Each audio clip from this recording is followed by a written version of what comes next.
सत साहिब सतगुरुदेव की जय। बंदी छोड़ कबीर साहिब जी की जय। बंदी छोड़ गरीबदास जी महाराज जी की जय। स्वामी राम देवानंद जी गुरु महाराज जी की जय हो।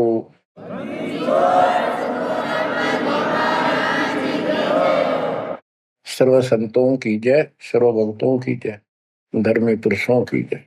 श्री काशी धाम की जय, श्री सुब्राणी धाम की जय, श्री क्रोथा धाम की जय, श्री बरवाड़ा धाम की जय। सत साहिब जय जय सतगुरु मेरे की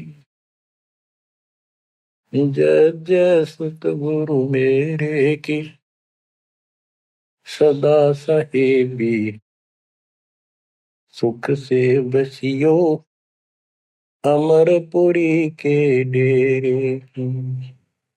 जय जय सतगुरु मेरे की जय जय सतगुरु मेरे की सदा साहेबी सुख से बसियो सत्यलोक के डेरे की। सदा साहेबी सुख से बसियो सत्यलोक के डेरे की। निर्विकार निर्भय तू ही और सकल बेमान जी साधो और सकल बेमान सब पर तेरी साहिबी सब पर तेरी साहिबी तुझ पर साहिब ना निर्विकार निर्भय। बच्चों, परमपिता परमात्मा कबीर जी की असीम रजा से आज आप अपने घर की जानकारी प्राप्त कर पाए हो। ये सामान्य बात नहीं है जो दास आपको बता रहा है, क्योंकि आपने कभी सुनी नहीं थी। ये बातें कहीं स्वप्न भी नहीं था कि ऐसा भी कुछ है। जब तक इस गंदे लोक में हम जिसको सुख मान रहे हैं,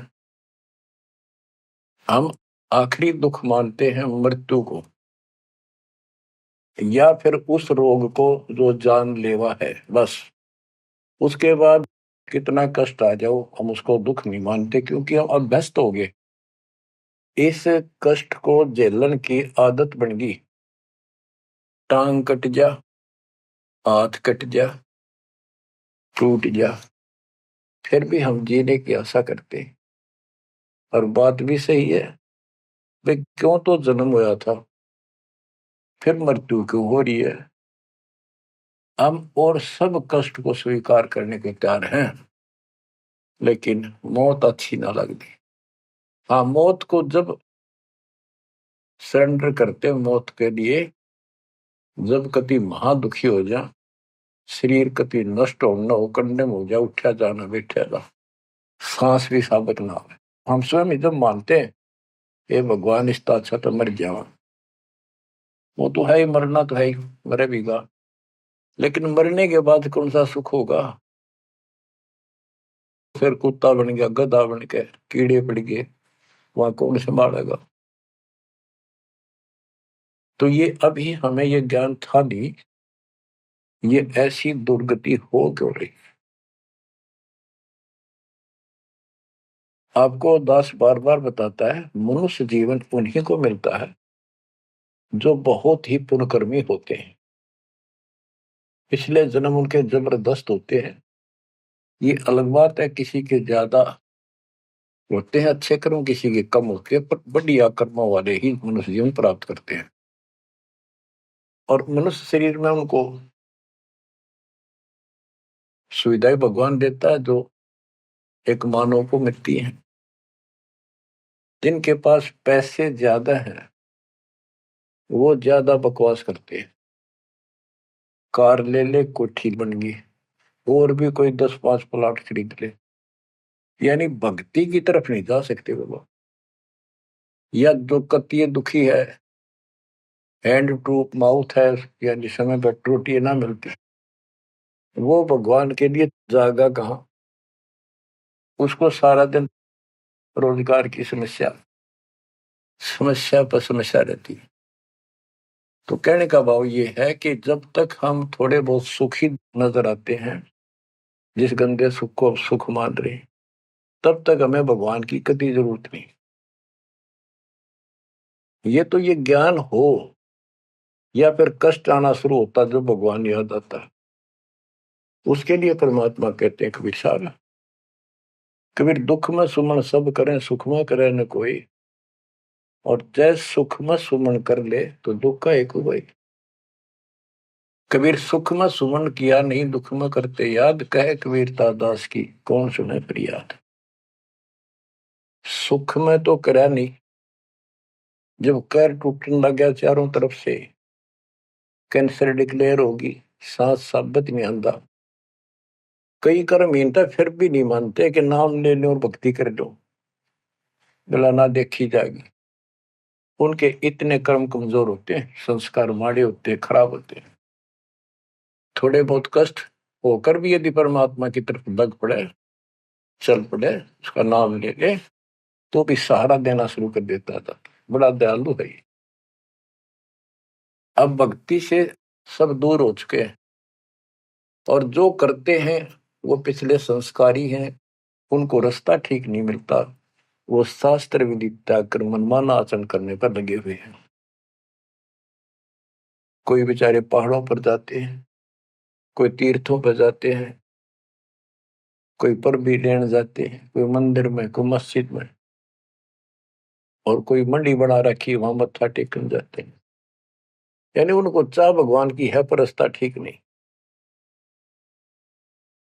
अब जैसा आपने प्रसंग सुना कि पांडव यज्ञ अश्वमेध में एक का पाया साध, गरीब गोरख से ज्ञानी गणे सुखदेव जति जहान, सीता सी बहु भारिया, बहुत पत्नियां मिल जाएंगी सीता जैसी, अपने धर्म कर्म पे साफ सुथरी रहने वाली। संत दूर स्थान, कहते हैं पांडव यज्ञ अश्वमेध में एक का पाया साध, 33 करोड़ जहाँ थे देवता, 88,000 ऋषि, 12 करोड़ ब्राह्मण, 9 लाख 84 शत्र, उनमें एक का संत मिला, वाल्मीकि सुदर्शन जी। उसका कारण क्या था? उनकी साधना शास्त्र वेद है, गीता विरुद्ध है। तो बच्चों, शास्त्र विरुद्ध साधना करने से साधक को कोई लाभ नहीं होता। गीता अध्याय 16 श्लोक 23 में स्पष्ट किया है कि जो शास्त्र विधि को त्याग कर अपनी इच्छा से मनमाना आचरण करते हैं, लोक वेद के आधार से साधना करते हैं, उनको न तो सुख होगा और न उनकी गति होगी, यानी मोक्ष, और न ही उनका कोई कार्य सिद्ध होगा, सिद्धि प्राप्त होगी। इन तीन वस्तुओं के लिए, तीन पदार्थ के लिए हम भक्ति करते। घर में सुख हो, शरीर में सुख हो, कार्य सिद्ध हो, ऐसी भक्ति करें कि जिसे सिद्धि प्राप्त हो, जिसके सहारे हम ऊपर जावें।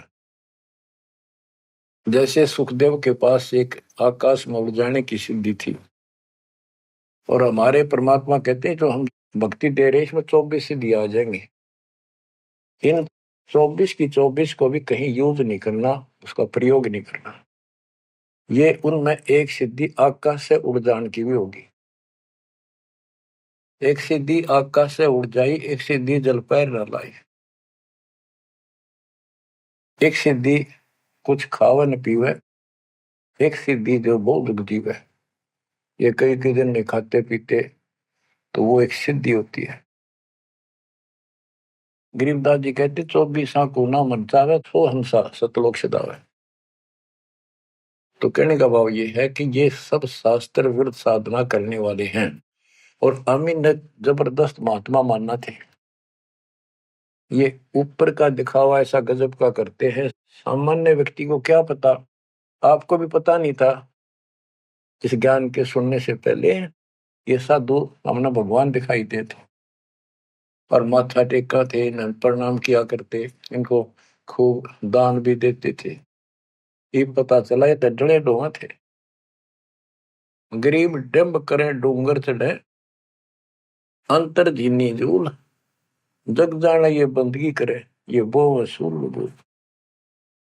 ऊंचे से स्थान पर बैठते हैं ताकि दूर तो दिखे कि महात्मा तपस्या कर रहे हैं, या पहाड़ों पर चले जाते हैं। क्यों लोग भी भटक रहे हैं भगवान के लिए, साधु मिल जाए, कोई आशीर्वाद दे दे, घर में बरकत हो जाए, नो हो जाए, नो हो जाए, तो आशीर्वाद लेने जाया करते। और वो जंगलों में साधुओं ने ढूंढा करते, तो वो छोटा मोटा आशीर्वाद दे भी देंगे, थोड़ी बहुत राहत मिल भी गई तो मोक्ष तैनो का नो रह गया। गरीब डंब करे डूंगर चढ़े, अंतर जीवनी झूल, जग जाने बंदगी करे, भक्ति करे, ये वो असूल वो। बच्चों, आपको बताया है जो दास एक भी शब्द बोलता है ये अपनी तरफ से नहीं, ये गॉड गिवन है।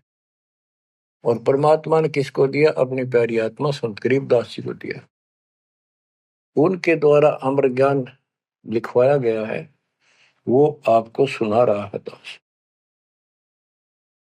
रग यजु है श्याम अथर्व, ये चारों वेद चतुभंगी रे, सूक्ष्म वेद बाचे साहिब का, सोहंसा सतसंगी रे। जो परमात्मा का सूक्ष्म वेद पढ़ता है वो सत्संगी है। चारों वेद ऋग यजु साम अथर्व, ये चारों भ्रमित ज्ञान युक्त है, इनसे जीव को कोई लाभ नहीं होना, मोक्ष नहीं हो सकता। तो दास आपको ये सूक्ष्म वेद सुना रहा है। अब कुछ वाणी सुनाऊंगा। ये माया का ग्रंथ है। एक बाल्मीकि नीचे कुल साधु, जिन संख पंचायन पूरे न दू। एक बाल्मीकि जाति का, जिसको तुम नीचे कुल को मानते थे, वो था साधु जिसने वो पंचायन शंख बजा दिया। और गिनो माया के पुता, ब्रह्म जोगनी सब हित उता। ये बाकी ये माया के पुजारी, इनके पास यथार्थ भक्ति नहीं थी। चंद सूर केतक साई, जिनके आगे ये बड़े गदाई। नूरी दीपक धरे चिरागा, काल करंजन को उठ लग गया। नूरी अंग विनस है भाई, माटी के किस गिनती माई। कि ये ब्रह्मा विष्णु महेश्वर का नूरी शरीर है, हल्का सा नूर का। इन देवताओं का नूरी शरीर है, ये नकली नूर है, असली नूरी शरीर सतलोक में है। काल ने दुर्गा के माध्यम से यहाँ उस सतलोक वाली सारी डुप्लीकेट वस्तु बनवा रखी है। कति नो किनो मिलते जुलते स्त्री पुरुष ऐसे ही है, और लेकिन वहां ओरिजिनल शरीर है, बिल्कुल अविनाशी शरीर है। यहाँ कहते ब्रह्मा विष्णु महेश के नूरी शरीर है। ये नूरी अंग विनसय है भाई, माटी के किस गिनती भाई। जब ये ब्रह्मा विष्णु महेश जैसे मरेंगे तो ये मिट्टी के जो हमारे हैं, तुम्हारे मनुष्य के, ये कौन से खाते में है कि तुम ना मरोगे। और फिर क्या कहते हैं? ऐसे भ्रम ना भूलो लोई, इनकी ओट न उभरे कोई। जिनकी देवताओं की, ब्रह्मा विष्णु महेश की, देवी की, काल की तुम आड़ ले रहे हो, शरण लिए बैठे हो, ऐसे भ्रम ना भूलो लोई, इनकी ओट न उभरे कोई। कोई पार नहीं हो सकता, किसी का कल्याण नहीं हो सकता। यही 84 लाख योगियों पर कष्ट उठाते रहोगे। अब क्या कहते हैं? या तो 56 कोटि सहारे, और करी ठगोरी क्षण में मारे। 5 तत्व त्रिगुण की पूर्णी, आवे ब्रह्मा विष्णु महेश्वर जो। ये ब्रह्मा विष्णु महेश भी जन्म मरण के अंदर आवेंगे। बच्चों, यदि आपको पहले तैयार ना कर रखा होता ना सारे प्रमाण देके, तो आप कतई नहीं सुनते।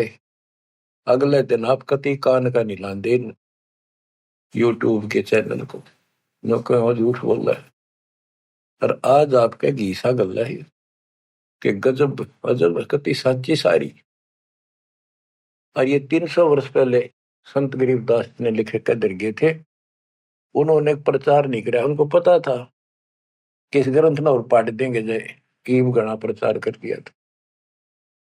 आग ला देते इसका पहले जो इतना गहराई से कोई बतानिया होता था। और अब ओए होए, ये जो दिल करता है सुने जावा कितनी गजब की सच्चाई और पढ़े जावा। देखो बच्चों कितना अंतर हो गया। अज्ञान के कारण हम अपने खजाने न छोड़े फिरा थे। चारों युग में संत पुकारे को कहा हम हेल रे, हीरे माणिक मोती बरसे ये जग चुकता ढेल रे। हम डले इकट्ठे करा थे, डले कंकर शास्त्र विरुद्ध साधना करके। और ये हीरे माणिक मोती है, ये है वह सच्चाई रूपी हीरे मोती, ये वर्षन लायक रहे। और सच्ची भक्ति आप क्या बताते हैं, ऐसे भ्रम ना भूलो लोई, इनकी ओट न उभरे कोई। यादो 56 कोटि सहारे, करी ठगोरी छन में मारे। अब सुनो, यादो 56 कोटि सहारे, करी ठगोरी छन में मारे। 5 तत्व त्रिगुण की पुनी, आए ब्रह्मा विष्णु महेश्वर जूनी। देखो काल का जाल कितना भयंकर है।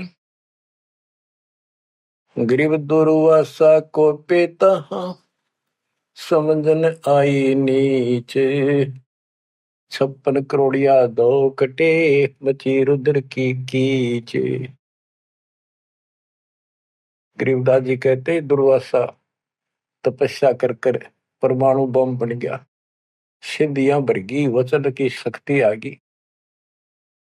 यादों के अंदर एक अभिमान हो गया था कि हमारे साथ श्री कृष्ण जी हैं। इसने चाणूर मार दिया, कंस मार दिया, जरासिंह मार दिया, काल्यवन मार दिया और केसी मार दिया। तो इस प्रकार ये नो सोच बैठे थे कृष्ण तो ऊपर कोई नहीं और थारा कोई कुछ नहीं बिगाड़ सकता। जब उनको ये पता चला यादों को, दुर्वासा जी श्री कृष्ण जी के आध्यात्मिक गुरु भी थे और वो द्वारका की बनी में बैठ के जाके, बनी होती है गांव के चारों तरफ, शहर के चारों तरफ जंगल होता था, अच्छे सुंदर वृक्ष होते थे, बहुत बड़े बड़े पीपल वृक्ष नीम, सब गांव के चारों तरफ। इतने पहले समझदार व्यक्ति होते थे और चारों तरफ गांव के नीम पीपल और बड़ तीन तो हमने देखे खूब चारों तरफ होते थे। उनसे ऑक्सीजन गांव में जाती थी, किधर की हवा चलो सारी ऑक्सीजन जाती थी। तो उसका एरिया कम से कम आधा किलोमीटर का होता और पूरे गांव के चारों तरफ होती थी। उसको बनी बोलते थे। उसमें छोटे मोटे बोझले भी होते थे जिनकी आठ में फ्रेश उड़ जाया करते थे लोग, साथ में तालाब होते थे। तो क्या बताते हैं कि बनी में बैठ गया दुर्वासा जी आके, और द्वारका के अंदर ये बात फैल गई कि दुर्वासा जी बड़े पहुंचे हुए संत है, ऋषि हैं, भूत भविष्य वर्तमान की तीनों काल की जानते हैं। तो जवान जवान बच्चे थे जिसमें श्री कृष्ण का पुत्र प्रद्युम्न भी था। उनके मन में यह आई भाई दुर्वासा की परीक्षा लेते हैं, देखते हैं कैसा भूत भविष्य की जानता है। उन्होंने स्कीम बनाई, एक लड़के का पेट पे लोहे की कढ़ाई बांध दी छोटी सी और गुजरियां वाले लड़कियां वाले कपड़े पड़ा दिए, मुंह पर घूंघट डाल लिया करते पहले, पूरा स्वांग कर दिया लड़की का, ले गए गर्भवती लड़की का। 5-7 और थे बच्चे, बच्चे तो क्या थे, अच्छे शादी हो रही थी उसकी प्रद्युम्न की भी। तो वहां बच्चे भी हो रहा था उसका अनिरुद्ध जैसे। दुर्वासा जी से जाकर उन्होंने कहा, हे महाराज, आप तीनों काल की जानते हो, त्रिकालदर्शी हो। ये व्यक्ति है, ये इसकी पत्नी है। इनके 10-12 वर्ष में भगवान ने दया करी है, इसका आश्रय ही है। और ये उतावले हो रहे हैं, ये पूछ लो भाई बेटा होगा बेटी। दुर्वासा ने देखा दिव्य था, गुस्सा में होगा, लाला कर ली, अब ये तो मजाक करते हैं तेरा। तो गुस्से में आगे कहने लगा, या दो कुल का नाश होगा इससे, जो गर्भ है इससे। इस बात से जब गुस्सा हुआ तो भाग गए बच्चे। सारी नगरी में बात फैल गई कि बच्चों ने मजाक कर दिया और दुर्वासा ने श्राप दे दिया या दो कुल का नाश होने का। तो उनको पता था, नगरी वालों को, श्री कृष्ण जी हमारे सिर पर कौन क्या बिगाड़ सकता है। फिर भी दुर्वासा का डर भी घना था, इसलिए श्री कृष्ण जी के पास गए और सारी बात बताई कि भगवान, बच्चा ने मजाक कर दिया, गलती तो है इनकी, और दुर्वासा जी ने श्राप दे दिया, समाधान बताओ। कृष्ण जी बोले, भाई दुर्वासा से माफी मांगो जाके, इन बच्चा ने भी ले जाओ, उनके चरणों में डालो। ऐसा ही किया गया। दुर्वासा बोला, मेरा वचन मुख से निकल गया, वापस नहीं होता, ये नहीं ले सकता मैं, जाओ। वो आगे, अब सुनते रहियो, इस एक कथा से कितनी बात निकलेंगी, जहां हमारा भूल ला रखी थी इन्होंने।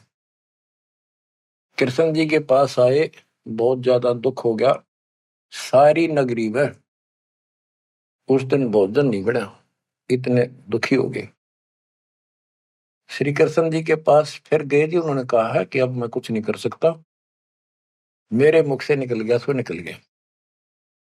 श्री कृष्ण जी बोले, कैसा करो, ये जो कपड़े बांध रखे थे ना, गाबा ऊपर, कढ़ाई के ऊपर रुई राई थी, और फिर नीचे कढ़ाई थी, कढ़ाई न तो घिसा के कति चूरा कर दो उसको, इन कपड़ों को फूक के और वहां डालो प्रभास क्षेत्र में, दूर यमुना के किनारे।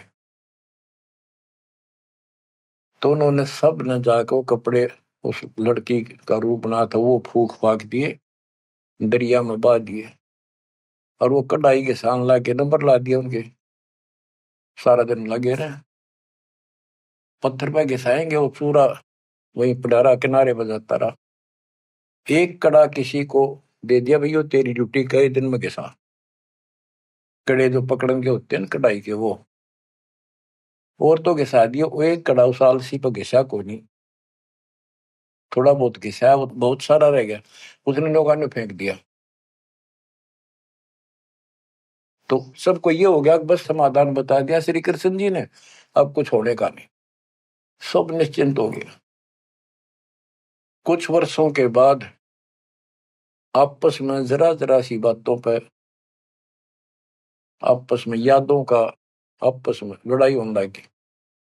कोई जरा सी कहते लट्ठम लट्ठा मार दे एक दूसरे ने, हाहाकार मच गया नगरी में, अकाल मौत होने लगी, पशुधन नष्ट होने लगे। तो नगरी के व्यक्ति फिर गए श्री कृष्ण जी के पास कि हे भगवान, ऐसा कौन सा पाप उगड़ गया इस नगरी का, किसी ने किसी की बातें नहीं सुहाती, जरा सा बोलते हैं लट्ठम लट्ठा हो जाए, मार डाले, अकाल मृत्यु होने लग रही है। कुछ दया करो, रक्षा करो, कारण बताओ, कुछ समाधान बताओ, हमको धर्म पुण्य कहो, वो कर देंगे। श्री कृष्ण जी बोला, भाई जो दुर्वासा ने श्राप दिया है ना, अब वो फल गया, उसके कारण ये सब कष्ट आ रहे। तो नगरी के लोग बोले, जी कोई समाधान बताओ, आप तो मालिक हो, सारी सृष्टि के रचने वाले हो, आप तो सब कुछ कर सकते हो। कृष्ण जी बोले, ऐसा करो, सारे नर यादव, छोटे छोटे बच्चे, नवजात लड़का भी हो ना, नर, ओनली मेल, सबको ले जाओ प्रभास क्षेत्र में, यमुना में स्नान करो। स्नान करने से तुम्हारा ये दुर्वासा वाला श्राप खत्म हो जाएगा। तो सब ने वह बात माननी थी, क्योंकि गुरु थे वो और भगवान मान रखे थे। सब नवजात शिशु उस दिन भी जन्म हुआ था उस लड़के को मिलेगी, और वहां जाके स्नान करने लग गए। नगरी में कवा सुनी सबकी हो रही थी, आंख बड़ा थी एक दूसरे की। और जो कढ़ाई का चूर्ण, लोहे का चूर्ण बना कर डाला था, उसके एक घास उग गया तीखे पत्तों वाला, जैसे डाब होती है कुछ कुछ कुसा जैसा, लंबा लंबा पठेरा सा सर जैसे, और इतने तीखे जैसे हम कई बार खेतों में ईख होता ना, ईख के पत्ते बहुत तीखे होते हैं, जरा सी सावधानी ना बरते तो हाथ में काट देते, वो उंगली में पूरा निशान बना देते थे। और वो तो फिर दुर्वासा के श्राप के थे। वहां पर उस सरकंडन पाड़े सर ने, और एक दूसरे का मारो, वो तलवार का काम करे, गर्दन कटके नारी पड़ जाए। वो 56 करोड़ यादव आपस में कटके मर गए, थोड़े बहुत बचे। फिर कृष्ण जी को पता चला जी सारे कटके मर गए, आप तो को श्राप खत्म हो जाएगा, ये सारा कुल नष्ट हो गया। वहां तो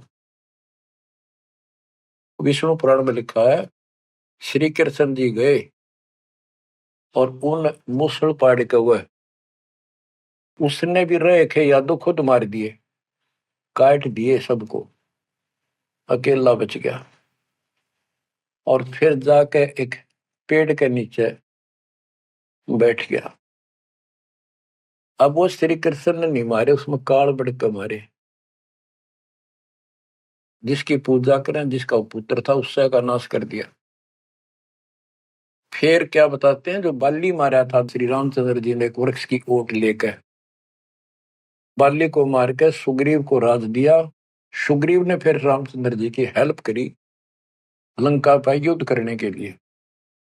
वो बाली उसने मारा था धोखा करके, आमने सामने श्री रामचंद्र जी लड़ नहीं सका, उसमें इतनी ताकत थी, 50% पावर खींच लेता था बाली। इसलिए वृक्ष की ओट लेकर सुग्रीव ने बता दिया उसके भाई ने, वृक्ष की ओट लेकर मार सकते हो, वैसे नहीं सामने नाड़ा। वृक्ष की ओट लेकर थोड़ा सा मुंह काटा, तीर ठोक दे। जब 7-8 तीर मारे, जब वो मरा था। फिर बाली ने कहा था जी आपने बहुत बड़ी गलती कर दी, आपका मेरा के रोला था, हमारा भाई भाइयों का झगड़ा था, और फिर लड़ना था, सूरवीर थे, आमने सामने आते, आपको पाप लगा, आपने बदला देना होगा। तो रामचंद्र जी ने बताते हैं, कहा कि मैं तेरा बदला दूंगा। श्री कृष्ण रूप में श्री राम जन्मे, और वो ये बाली एक बालिया नाम का शिकारी बना। अब क्या था, वो जो एक कड़ा बच्चा था, पूरा घिसा नहीं, वो एक मछली ने खा लिया, कोई खाद्य पदार्थ समझ के, वस्तु समझ के, और वह मछली पकड़ ली उसने, उस शिकारी ने, बालिए ने। उसने जब वह काटी मछली, तो उसमें तो चपकीली धातु निकली। वो ले गया सुनार के पास, उसने सोची कोई चांदी दिखा है। सुनार बोला लोहा बहुत गजब का है, चांदी नहीं है। लोहार के पास ले गया, लोहार से कहा कि इसका यू तीर बना दे मेरा, जहर में बुझा के, तो इसको विशेष रखूंगा, अलग से कोई भयंकर जानवर आ गया, शेर शार, तो उसको मार दूंगा अपने जीवन रक्षा के लिए। तो उसने वो तीर बनवा लिया उस कड़े का, जहर में बुझवा कर, पॉइजन युक्त करवा लिया। वो बालिया नाम का शिकारी सारे दिन से भटक रहा था, उसको शिकार नहीं मिला। और श्री कृष्ण जी वृक्ष के नीचे लेटे हुए थे, और उसने अपने एक घुटने पर दूसरा पैर रखा था, तलवार सामने दिखाई देता, उसमें पद्म था, और पद्म चमक रहा था, खूब उसकी रोशनी होती है पद्म की, जैसे 100 वाट का बल्ब हो। अब शिकारी ने देखा उस झुरमुट टहनी नीचे तक टिकी हुई थी वृक्ष की, तो अच्छी खासी बढ़िया सी छाया थी, आराम से वो लेटा हुआ था गर्मी से बचाव के लिए। तो उसने दूर से देखा कि ये मृग बैठा है, हिरण की आंख चमका है, इधर से जाऊंगा तो ये भाग जाएगा, सारा दिन का कोई शिकार मिला नहीं है, खाली जाऊंगा तो फिर खाऊंगा क्या।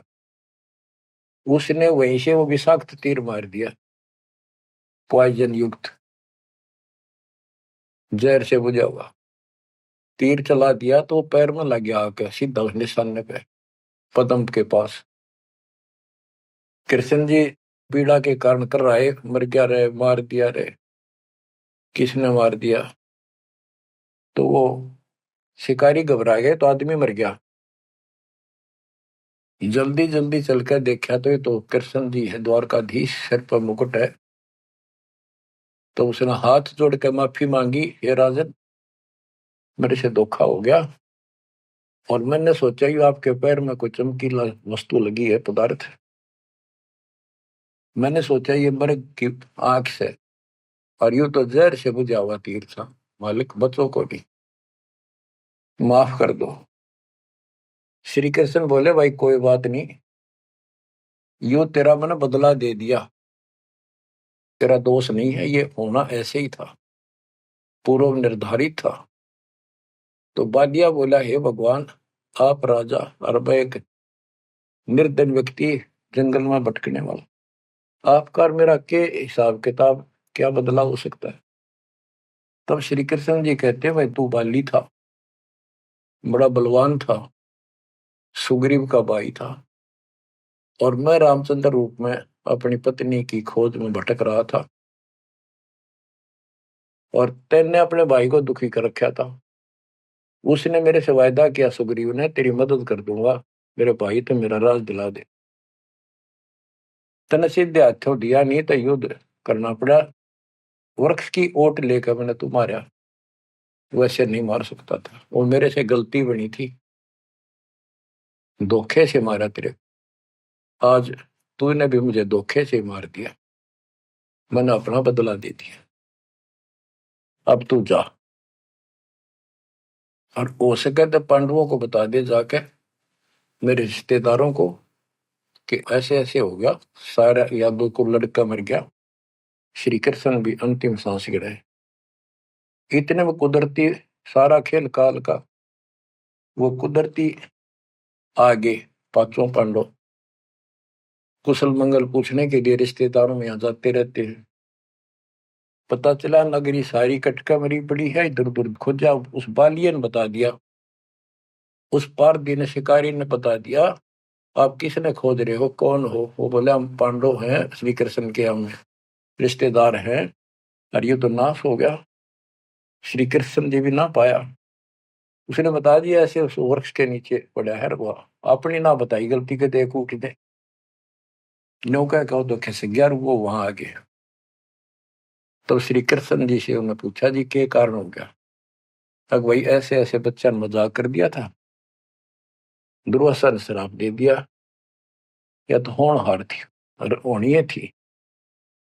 अब सुन ले, तुम मेरे खास रिश्तेदार और भगत हो भगवान के, मेरा आपसे बड़ा अच्छा लगाव रहा है, ये मेरी अंत समय की बात सुन लो, तुम इस राज को अपने बच्चे को दे दो, परीक्षित को, और तुम हिमालय में जाकर तप करके शरीर में समाप्त कर दो, तुम्हारे ऊपर महाभारत में किए हुए वो पाप कर्म लगे हुए हैं, तप करने से वो कम हो जाएंगे। अब अर्जुन पे उस समय रुका नहीं गया, क्योंकि गीता बोलते समय उसने कहा था कि तुम्हें कोई पाप नहीं लगेंगे, ये तो मैंने मार रखे, तेरे दोनों हाथों में लाडू अर्जुन, युद्ध में मर गया स्वर्ग जाएगा, जीत गया तो राज करोगे। उस समय अर्जुन बोला, भगवान आप पश्चात ऐसी परिस्थिति में हो, अब ये बात मैंने बोलनी नहीं चाहिए, लेकिन ये परिस्थिति पहले भी आई थी, जब आपने मेरे भाई युधिष्ठिर को दुखी होते को देख के, हमने जो बताया था कि इसको बड़े भयंकर स्वप्न आ रहे हैं, कष्ट है, सारी रात जागता रहता है, खाता नहीं पीता नहीं, बड़ा कष्ट में है, तो आपने बताया था कि तुम्हारे ऊपर वो पाप है जो तुमने महाभारत में बंधुघात किया था, उसके कारण ये कष्ट आया है। उसका समाधान आपने बताया, अश्वमेघ यज्ञ, वो भी हमने कर दिया अरबों रुपये लाकर, आज आप वो पाप फिर बता रहे हो? हे भगवान, जब क्या कह रहे थे, जब गीता सुनाओ थे। मैं मना करूं था युद्ध नहीं करूं, मतलब मांग कर खा लेंगे, लेकिन आपने मेरे को टिकट नहीं दिया। ऐसा भयंकर रूप दिखाया, मैं डर गया। मैंने सोच लिया था जो युद्ध ना करूंगा तो यूं मारेगा। एक बार और दिखा दिया ऐसा भयंकर शरीर, मेरा तो वैसे हार्ट अटैक हो जाएगा। इस कारण से मैंने युद्ध करना स्वीकार कर लिया। ये भगवान आपको हो हिमालय चले जाओ, राज छोड़ जाओ, ये कोई सा भी लाडू हाथ में कोई नहीं, ना युद्ध में मरे और ना राज रहा। ऐसा धोखा आपने कराया क्यों? आप तो हमारे खास थे, रिश्तेदार थे, सारा कुछ हो। तब कृष्ण कहता भाई मुझे नहीं पता वो क्या हो यार, क्या नहीं यार, मैंने क्या कहा था, अब मुझे कोई याद नहीं, इस स्थिति में नहीं हूं मैं। युधिष्ठिर बोला अर्जुन इस समय ये बात ना करें। हो लिया जो हमारे भाग में था हो गया। श्री कृष्ण बोला या कोई नर या दो नहीं बचा है, लेडीज हैं केवल, इनको ले जाओ, इनकी रक्षा करो, अपने साथ ले जाओ वहां पर, या इनको जंगली लोग दुखी करेंगे, इनकी इज्जत लूटेंगे, ले जाना। और मेरे शरीर को फूक के बॉक्स में डाल दियो, बॉक्स में लकड़ी के में। तो उन्होंने ऐसा किया, फूक के बॉक्स में डाल दिया, उसको दरिया में बहा दियो। तो बच्चों ऐसा ही किया गया। अब चारों पांडव तो आगे, और अर्जुन की ड्यूटी लाए तुम सब लड़कियों को लेकर, औरतों को, और आ जाना। तो लेकर अपने घोड़े खच्चर उन्हें बैठा बठू कर चाल पड़े। रास्ते में बिल्ला ने, जंगली लोगों ने उनको घेर लिया, अर्जुन के साथ युद्ध करे। अर्जुन पीटा, अर्जुन पर वो धनुष उठा भी कोई नहीं, जिस तरह महाभारत के युद्ध में लाखों आदमी मार दिए थे, उठा नहीं, उससे जो खड़ा खड़ा पिटे। वो क्या करा उन दुष्ट लोगों ने, दुष्ट औरतों को ले गए, धन लूट ले गए, और थोड़ी बहुत बची उनको लेकर अर्जुन अपने घर आ गया, वहां इंद्रप्रस्थ आ गया। फिर वो कोस रहा है श्री कृष्ण को, कितने सारे धोखा करे हमारे साथ, नाश करवाना था, युद्ध करवाया, जब तक मेरे में ताकत देती एक मारूं था 10 मरे थे, और आज मेरा हाथ भी ना उठा, धनुष तो दूर की बात है। गीता में ये काल कहता है कि मैं बलवानों का बलवान, बुद्धिमानों की बुद्धिमय ही हूं। वहां तो शक्ति दे दी नाश कराने में, वह छीन ली वापस। ऐसे धोखेबाज भगवान की भक्ति करके हमने असंख्यों धर्म नष्ट कर दिए बच्चों। अब बताओ, अब सुनो इस कथा का निष्कर्ष। ना तो पांडवों को स्वर्ग मिला, नरक में पड़े, ना वो राज रहा, और जैसे किसी ने श्राप दे दिया, यो 3 ताप के अंतर्गत कष्ट होता है, वो 3 ताप का कष्ट भी श्री कृष्ण जी से समाधान नहीं हुआ। पहले कह दिया कि इसको घिसा के सारे कढ़ाई को, कपड़ों को फूक कर उस चूरे को जमुना में डाल दो, तुम्हें ये दुख नहीं होगा, दुर्वासा का श्राप कष्ट नहीं देगा। वो सारा कर दिया। फिर बोले कि उसमें स्नान कर लो, जमुना में नहाने से सारा श्राप कट जाएगा। वो बेचारे नहा भी लिए, वो श्राप तो कटा कोई ना, वो कट कर मरिए। तो ये नकली जितने संत हैं नो धोखा दे रहे तुम्हारे साथ, वह ऐसा चढ़ा दो, वहां स्नान कराओ, पर भी में नहा लो, कुंभ का मेला बड़ा, पर भी में नहा लो, मुक्ति हो जाएगी है, उस तालाब में नहा लो, तीर्थ में, वहां मुक्त हो जाएगा। ये नो विरान मट्टी करे, कुछ होना जाना नहीं। तुम कौन राम का जपते जापम, ताते कटे ना तीनों तापम।